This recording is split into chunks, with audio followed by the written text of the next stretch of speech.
अस्सलाम वालेकुम फ्रेंड्स, आज की जो रेसिपी है वो है मटर पुलाव की रेसिपी। मटर पुलाव को आज मैंने बहुत सिंपल तरीके से बनाने की कोशिश की है, तो इस रेसिपी को बनाना स्टार्ट करते हैं। आधा कप ऑयल लिया है मैंने। ऑयल को हम पैन में डाल देंगे और गरम करेंगे।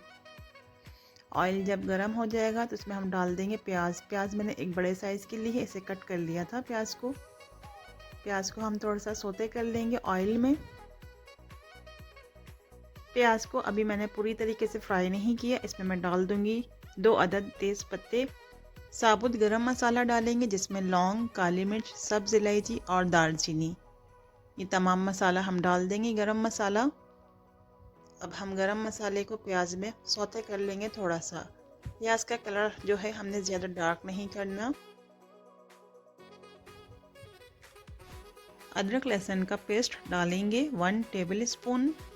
अदरक लहसुन के पेस्ट को भी हम सौते कर लेंगे ताकि जो इसकी स्मेल है वो ख़त्म हो जाए।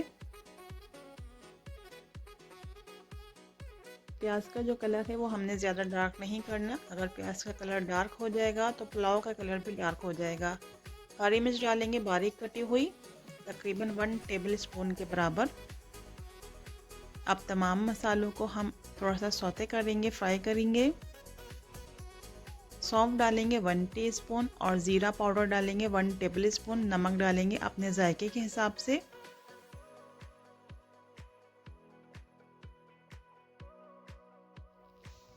एक कप मटर लिए हैं, हम मटर डाल देंगे। आप मटर के साथ आलू का इस्तेमाल भी कर सकते हैं अगर आप करना चाहते हैं तो। टमाटर डालेंगे एक बड़े साइज़ का। टमाटर को मैंने स्लाइस में कट किया है। मटर को मसालों के साथ मिक्स कर लेंगे और पानी डालेंगे तकरीबन 2 गिलास और कवर करके पकाएंगे 5 मिनट के लिए। 5 मिनट के बाद कवर हटाएंगे और इसमें हम चावल डालेंगे। चावल मैंने लिए हैं 500 ग्राम और मैंने इसे धोकर भिगो दिया था तकरीबन 20 मिनट पहले। पानी जो है 500 ग्राम में तकरीबन 2 गिलास ही जाएगा। इसमें मैं थोड़ी सी ग्रीन चिली डालूँगी, बीच में से कट करके 3 से 4 अदद मैंने ग्रीन चिलीज़ ली हैं, उसे मैंने डाल दिया है।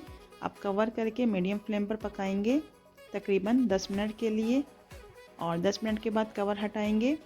पानी थोड़ा सा कम हो जाएगा चावलों में और कवर करके रख देंगे 5 मिनट के लिए लो फ्लेम पर। 5 मिनट के बाद मटर पुलाव जो है बिल्कुल बनकर तैयार हो जाएगा। तो ये देखिए मटर पुलाव हमारा बनके तैयार है। इसे सर्विंग प्लेट में निकालेंगे। इसे मैं सर्व करूँगी रायते के साथ। आप इसे सैलेड के साथ भी सर्व कर सकते हैं। उम्मीद है आज की रेसिपी आप सबको पसंद आई होगी। रेसिपी अच्छी लगे तो फीडबैक ज़रूर दीजिएगा। मिलते हैं नेक्स्ट वीडियो में।